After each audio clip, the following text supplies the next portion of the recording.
Okay, देखिए आज हम लोग एक टॉपिक डिस्कस करने वाले हैं जो इंटीग्रेशन क्लास 12th में और अभी जो एग्जामिनेशन होने वाला है टर्म 2 एग्जामिनेशन। और इस टर्म 2 में इंटीग्रेशन जो है मतलब खासकर कैलकुलस का जो इंटीग्रल पार्ट है वो पूरी इंटीग्रल कैलकुलस 100% टर्म 2 एग्जामिनेशन में है। और ज़्यादातर बच्चे को डिफरेंशिएशन में नहीं, एप्लीकेशन ऑफ डेरिवेटिव्स में नहीं, इंटीग्रेशन में मैक्सिमम बच्चों को दिक्कत होता है। तो इस टॉपिक को आसान बनाने के लिए थोड़ा सा मैं कुछ क्वेश्चंस आपके सामने लेके आया हूँ। ओके, देखो बच्चों, जैसे ये दिया हुआ है 3 sin x माइनस 2 और ये cos x 5 minus cos square x minus 4 sin x।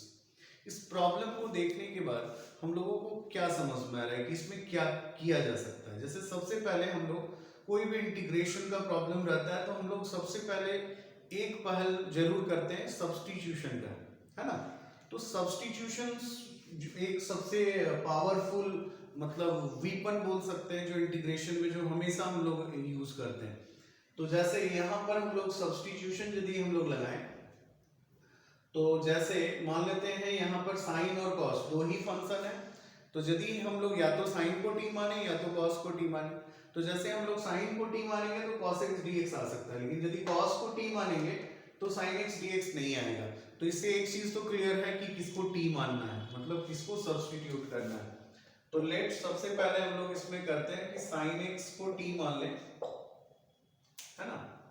और sin x को यदि हम लोग टी मानते हैं तो इसको हम लोग लिख सकते हैं cos x dx equals to dt, and this integration can be written as 3t minus 2 और ये हो जाएगा cos x dx dt, and this cos can be also converted into sin। तो इसको sin में हम लोग कन्वर्ट कर सकते हैं, क्या होगा 1 माइनस टी स्क्वायर और माइनस 4t dt। ओके, अब ये जो है एक्सप्रेशन ये हो गया 3t माइनस 2 और ये क्या हो गया 5 minus 1 4 minus minus plus T square और ये हो गया माइनस 4t dt। अब ये इंटीग्रेशन में अब यहाँ तक तो हम लोग सब्स्टिट्यूशंस के बाद पहुंच गए। अब इसके बाद क्या करें वो हम लोगों को सोचना है। ये T square minus 4t plus 2t मतलब this can be written as, इसको हम लोग लिख सकते हैं t 3t by t minus 2 का स्क्वायर, क्योंकि ये परफेक्ट स्क्वायर में हो गया 5 minus 1 4 minus minus plus T square minus 4t। तो this is perfect square A square T square minus 4t plus 4, है ना। अब यहां हो जाएगा dt फिर माइनस 2 और ये हो गया t माइनस 2 का स्क्वायर dt, ठीक है। अब यहां पर हम लोग क्या करें, यहां से एक चीज तो समझ में आ रहा है कि इसको हम लोग इंटीग्रेशन इजीली कर सकते हैं, इसको ऊपर ले जाएंगे उसके बाद x to the power n का फॉर्मूला लगा देंगे, क्योंकि ये लीनियर एक्सप्रेशन है और इसको हम लोग ऊपर ले जाके कर सकते हैं, इसको हम लोग नहीं कर सकते हैं। तो इसके लिए हम लोग क्या करें, तो इसके लिए हम लोग क्या करते हैं 3 को हम लोग बाहर कॉमन ले लेते हैं और this can be written as t minus 2 फिर plus 2 divided by t minus 2 का square dt again 2 t minus 2 का होल स्क्वायर dt। ओके, अब इसको हम लोग फिर अलग अलग कर देंगे। तो इसको यदि हम लोग अलग अलग करते हैं तो ये क्या होगा 3 और ये हो जाएगा t माइनस 2 का स्क्वायर, तो 1 बाई टी माइनस 2 फिर प्लस 2 बाई ये हो जाएगा 2 बाई टी माइनस 2 का स्क्वायर फिर माइनस ये 3 इसके साथ भी मल्टीप्लाइड है ना, तो 3 इसके साथ भी है मल्टीप्लाइड, तो इसका 2 हम लोग बाहर यदि निकाल लेते हैं तो यहाँ 6 हो जाएगा, ये 1 बाई टी स्क्वायर और इसका 2 को बाहर कर लेते हैं तो 1/t-2 का होल स्क्वायर dt।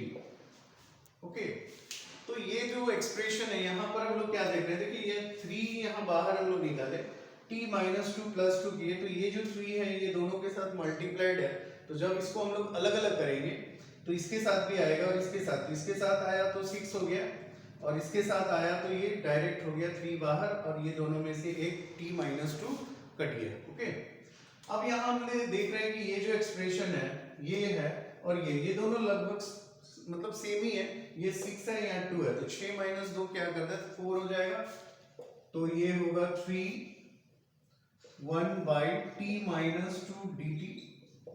ओके, सब में यहाँ पर dt लिख सकते हैं यहाँ पर, क्योंकि इंटीग्रेशन हो रहा है तो किसके रिस्पेक्ट में हो रहा है ये भी इंपॉर्टेंट है। बीच बीच में कभी कभी हम लोग का छूट जाता है तो उसमें घबराने की जरूरत नहीं है, इसमें नंबर नहीं कटेगा। अब यहाँ -2 इसको यदि हम लोग करते हैं तो t-2 -2 + 1 डिवाइडेड बाय फिर -2 + 1 और ये 6 - 2 कितना हो गया 4, इसको इंटीग्रेट कर दिए +c, ये तो ये भी डायरेक्टली इंटीग्रेट कर देते हैं इसको, क्योंकि ये हो जाएगा 3 log mod t-2। अब t के जगह पे हम लोग sin x को यहाँ पर सब्स्टिट्यूट कर देंगे, है ना, क्योंकि t के जगह हम लोग sin x माने थे, तो यहाँ हो जाएगा 3 log sin x -2 और ये हो जाएगा माइनस माइनस प्लस, ये नीचे आ जाएगा 4/t के जगह पे sin x -2 और +c। तो ये हम लोग इंटीग्रेशन में एक सिंपल सा प्रॉब्लम देखें जो काफी बार सीबीएसई एग्जामिनेशन में पूछा हुआ है ना, और इस तरह का और भी हम लोग आगे प्रॉब्लम्स देखेंगे। Okay, thank you.